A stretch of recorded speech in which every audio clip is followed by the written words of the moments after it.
Let me tell you something I did not understand until much later in life. There was a woman I once knew who was widowed in her 70s. She was lonely, and like many people her age, she wanted company. So when a new neighbor started talking to her every day, she felt hopeful.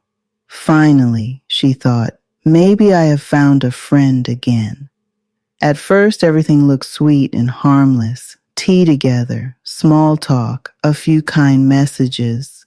But little by little, something fell off. The calls became too frequent. The questions became too personal. The friendship started feeling less like comfort and more like pressure. That is the part people rarely talk about. Everyone says it is never too late to make friends. But is that always true in the same way after 70? Not exactly, because as we get older, friendship becomes more complicated. We do not just need company, we need peace, safety, honesty, and respect. And sadly, not every new connection gives us that. So today, I want to speak honestly about what no one tells you about making friends after 70. Stay with me until the end, because this is not just about friendship. It is about protecting your heart, your time, and your dignity in the years when they matter most. Number 1, why making friends feels different after 70. When we are young, friendship often happens quickly. We meet people at school, at work, through our children, or in the middle of busy daily life. We forgive more easily. We try again and again. We have energy for new personalities, new habits, and new circles. But after 70, life changes. By then, most people have already lived through loss, disappointment, illness, family changes, and the kind of quiet loneliness that does not always show on the outside. Because of that, friendships are no longer just friendships. They carry more weight. We are not only asking, do I like this person? We are also asking, do they bring peace into my life? Do they respect my boundaries? Do I feel safe with them? I remember a woman from my neighborhood who started spending time with a new friend after retirement. At first, she was happy to have someone to talk to, but soon she felt emotionally exhausted. Her new friend complained constantly, needed endless attention, and never really listened in return. After each meeting, she felt drained instead of refreshed. That is something many people do not expect. A friendship can look pleasant on the surface, but still take more from you than it gives. The lesson is simple. Not every new connection adds value. Some people enter our lives to fill silence, but not to bring meaning.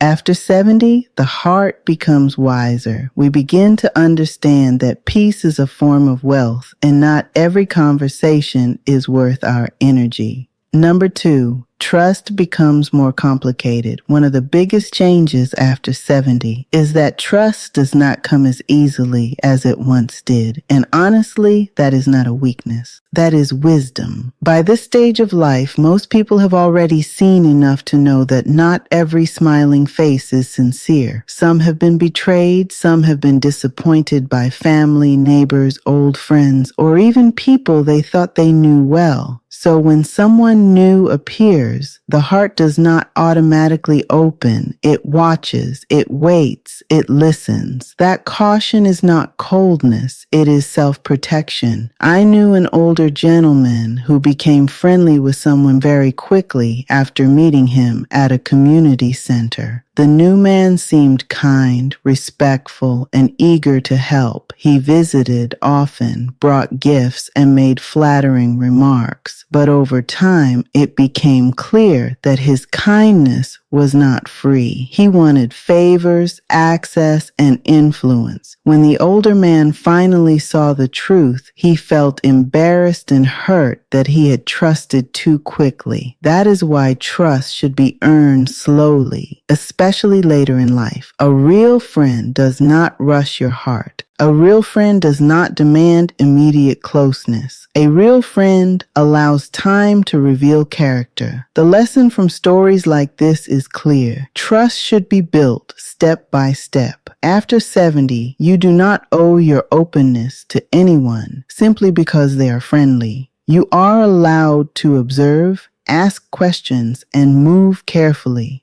In fact, that caution can save you from pain.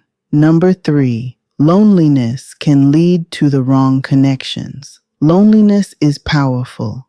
It can make people lower their standards without even noticing it. When someone feels alone for a long time, even weak or shallow companionship can seem comforting at first. A phone call feels like relief. A visitor feels like hope. A familiar voice feels better than silence. But loneliness can trick us into accepting relationships that are not healthy, not balanced, and not sincere. That is where the danger begins. There is a difference between companionship and true friendship. Companionship simply fills space. True friendship brings mutual care, respect, and understanding. Companionship can keep you from feeling alone for a moment. Friendship helps you feel seen. I once heard about an older woman who welcomed a new friend into her life because she missed having someone around. At first, she was grateful just to have company, but soon she realized the friendship was one-sided. The woman only called when she needed something, only talked about herself, and only showed warmth when she wanted attention.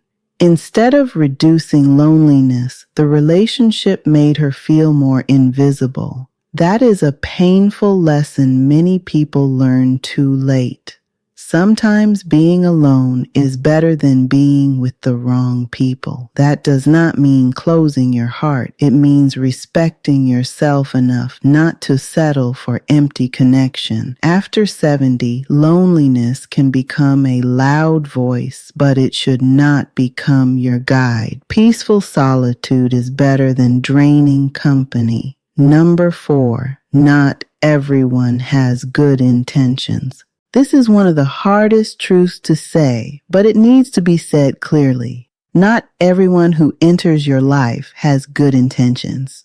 Some people are drawn to older adults because they sense vulnerability, kindness, or trust. They may not always be dangerous in obvious ways. Sometimes the harm is slow, subtle, and hidden behind friendliness. They may ask for small favors first, then more. They may begin by offering attention, then turn it into control. They may show interest in your life while quietly trying to learn what they can gain. This can happen emotionally, socially, or even financially. A woman I once knew became close with a new friend from her building. At first, the friendship seemed lovely. They shared meals, stories, and errands. But gradually, the other woman began borrowing things and making small requests that became larger over time. She started asking personal questions, criticizing her choices, and acting offended whenever boundaries were set.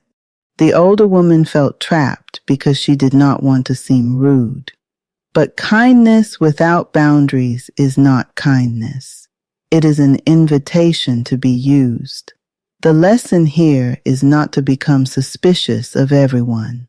The lesson is to stay aware. Watch for pressure, guilt, overdependence, and hidden demands. Real friendship gives you space. It does not consume your peace. After 70, protecting your dignity is not selfish. It is necessary. Number 5, the circle naturally becomes smaller, and that's okay. Many people fear having a smaller circle as they age. They think fewer friends means something has gone wrong, but often the opposite is true. As we grow older, we begin to understand that a large circle is not the goal. a meaningful circle is. After 70, it becomes normal for friendships to become fewer, quieter, and more selective. Some people pass away, some move away, some drift apart naturally, and some simply no longer fit the life you are living now. That is not failure. That is life. I knew an older man who used to feel ashamed that he did not have many friends. He kept trying to stay active in too many groups, saying yes to everyone and forcing himself into social situations that left him exhausted. Then one day, he stopped chasing quantity and focused only on a small number of people who truly cared about him. His stress went down. His joy went up. He slept better. He laughed more. That is the beauty of a smaller circle. The lesson from his experience is this: a small circle often brings stronger and more genuine relationships. You do not need many people. You need the right people. The older we get, the more we realize that loyalty matters more than popularity, and peace matters more than constant social activity. Number 6.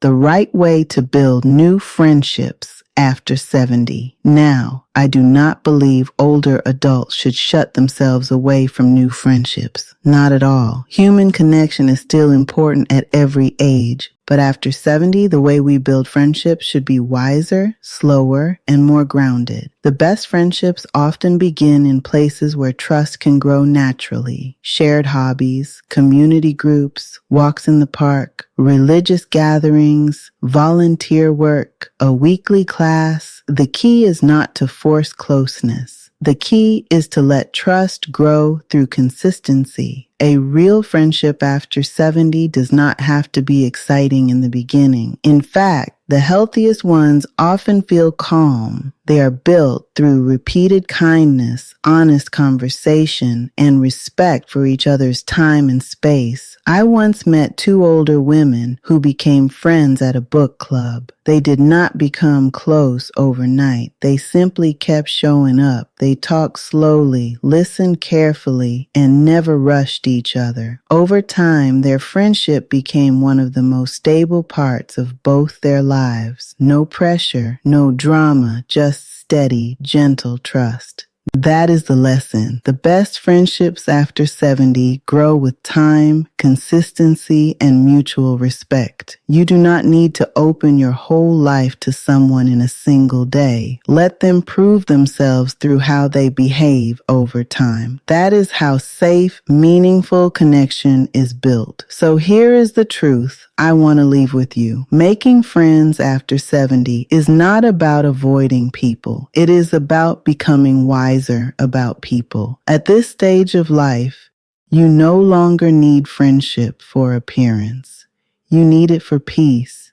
You need people who are kind without being demanding, warm without being controlling, and present without taking too much from you.